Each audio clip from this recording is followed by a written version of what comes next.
Your probability of dying on Mars is much higher than Earth. It's going to be hard. There's a good chance of death.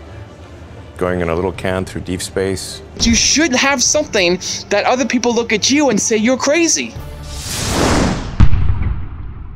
Rise and shine, it's Espresso time. What's up, Believe Nation? It's Evan. I believe in you, and this channel is designed to be a part of your daily success routine. So let's start your day off right together. Grab your coffee and sip on today's message. Find your drive.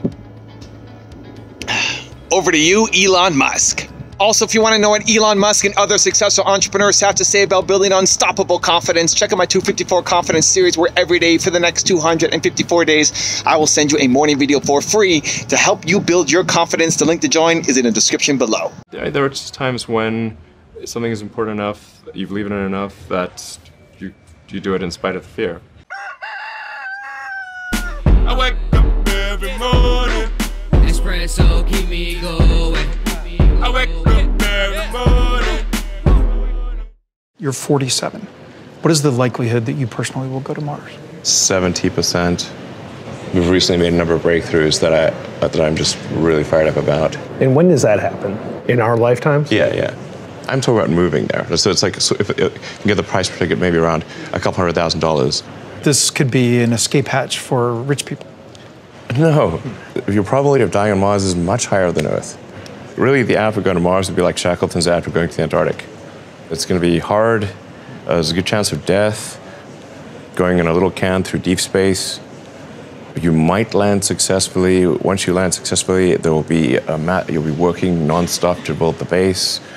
So you're not much time for leisure. And once you get there, even after doing all this, it's a very harsh environment, so there's a good chance you die there. We think you can come back, but we're not sure. Now, does that sound like an escape hatch for rich people? And yet you would unhesitatingly go. You know, there's lots of people that climb mountains. You know why they climb mountains? Because people die on Mount Everest all the time. They like doing it for the challenge. To be an entrepreneur, you have to be a little crazy. The most successful people in entrepreneurship in any field, they're crazy. You're a little bit crazy. You're on a mission that is crazy that most people don't understand.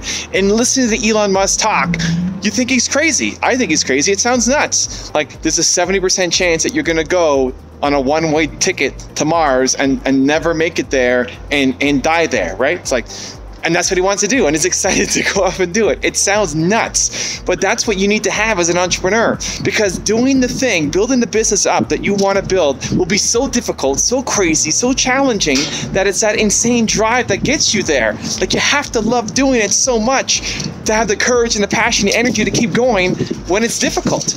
And for me, I don't want to go to Mars. There's a 0% chance I'm going to Mars. But I love helping entrepreneurs. And I could get lost in helping entrepreneurs. I could spend all day long helping entrepreneurs, and I won't eat, and I won't drink, and I'll forget to go to the bathroom, and I'll have a fever and not even notice it. I'll be sitting there helping entrepreneurs for hours with a burning fever and not even notice it, because it's the thing that I love doing. And that's what you need to find for yourself as well. You see Elon on his crazy mission, I'm on mine.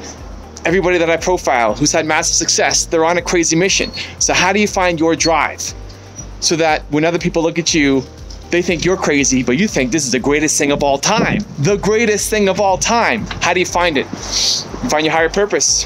You go through your who, your why, your how. Your who is your one word, your most important core value. What do you stand for? Mine's believe. What's yours? Your why, your purpose comes from your pain. What is the biggest pain in your life that you never want to have to experience again? You never want anybody else to have to go through ever again in your life? Your greatest joy, your greatest purpose will be in helping other people never have to experience that again. Helping somebody who is currently going through that pain and bringing them through will fill you up to a level that I can't even explain to you. Your purpose comes from your pain. And then the how. The how is your passion. The how is how you're going to go off and accomplish it. My one word is believe. My why is because I struggled so much as an entrepreneur. I want to solve that for other people so you don't have to suffer as much as I did when I first started my business. The how will change. The how, I'm making videos like this. I'm doing speaking gigs. I'm writing the book. The how will change many times. You can have multiple passions, but it's aligned to the same purpose. And it's always around your number one most important core value, your who. And so you've got to find it. You've got to find it. If you feel like you're living a life that's less than, if you don't have some crazy thing, if you look at Elon and think he's crazy, or look at me and think I'm crazy, or look at anybody you look up to and think they're crazy, you should be just as crazy. You don't have to go risk your life, that's okay, but you should have something that other people look at you and say you're crazy. That's the life you're supposed to be living.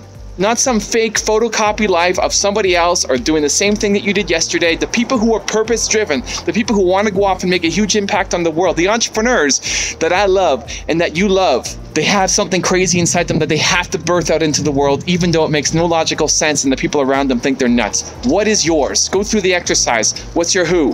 What's your why? What's your how? What's your crazy mission? Now, I've got a really special bonus clip that I think you're going to enjoy, but before that question of the day, I want to know, what is your crazy mission? What is the thing that you say to people that they think you're nuts on? What's the positive impact you want to have? Let me know. Tell me. I want to feel energy. Put it in the comments below. Like, left to my own devices, right? If you just left me like what I'd like to do, hey man, I have no problem laying around. I like sleeping. Like, people think, they meet people like, they're robots, they're other life forms, they're just different than me. No, we build habits, rituals, and disciplines that serve us, okay? Now, part of those habits, rituals, and disciplines have sort of turned me into a more confident person. There's no question about that. So my standards are mandatory because you get your standards, right? And so the reason my standards are set so high is because I don't want to leave it up to my own devices, right? My standard is one more minute on the treadmill. My standard is one more person I can reach that day, one more phone call, one more something. And so for me, I raise them every single year, but the way I get to do it is I link it to my reasons. And so goals are really empty to me. I have a thing on goal setting, but like, my big thing is that you show me someone with compelling, emotional, gigantic reasons, I'll show you someone who's changing their standards all day long. So like, give you one quick version that you've not heard before. One of the reasons I'm relatively fit is not just peak state. I have an uncle in my family that died at 50 years old of a heart attack. He's my godfather, my dad's only brother. I kind of resembled him. And I look like him a lot. So on the way back from his funeral, my reticular activator's on heart attacks. On the TV screen on the airplane, I'm listening to music, is the Oprah Winfrey show. She's going through a new heart scan.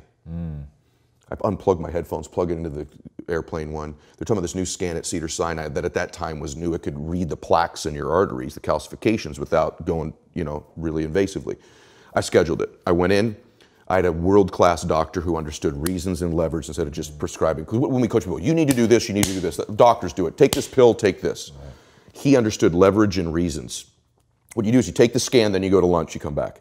I took the scan, I went to lunch, I had a burrito. I came back and I'm in the, when I walk in, I sit down, the doctor comes out and he says, oh my, I can't believe these arteries are in that young body. Got my attention. We walk back in, we sit down. He could still go, you need Crestor, eat clean, get out of here. Isn't that what an average doctor does, right? No, wired me with huge reasons. He goes, let me ask you a question. I heard your wife's pregnant. I said, yeah, I have a son. And he says, do you want to be there when he graduates from high school to be there for that day? I said, yes, sir, yeah. He goes, your wife's pregnant. What do you have? And I said, a daughter. This is where you get a dad. He goes, she was 6 months pregnant. He goes, would you like to walk her down the aisle on her wedding day? Or are you okay that it's some other man? I went, what the f is on this scan, right? And he goes, I want to be very clear with you. If you keep going down the road you're going, there'll be some other man with your son at graduation high school and a stranger's walking your daughter down the aisle that's not even born yet on her wedding day. And I went, boom. And he goes, but if you do exactly what I tell you to do, you'll be there. And so to this day, brother, there are mornings when I wake up, not every morning, I don't want to go to the gym. I go, Bella's wedding, Bella's wedding, Bella's wedding. So my standards are high because of my big old reasons. Other dudes may miss the gym that day because they're not going to miss their daughter's wedding if they don't go. But I've convinced myself, I get emotional. I've convinced myself I'll miss my daughter's wedding. So I will get my ass out of bed at 4 o'clock in the morning and I will get to that gym because my reasons are bigger, so my standards are higher. So that's what I think causes us to have great standards, is huge reasons. Continue to believe, and I'll see you there.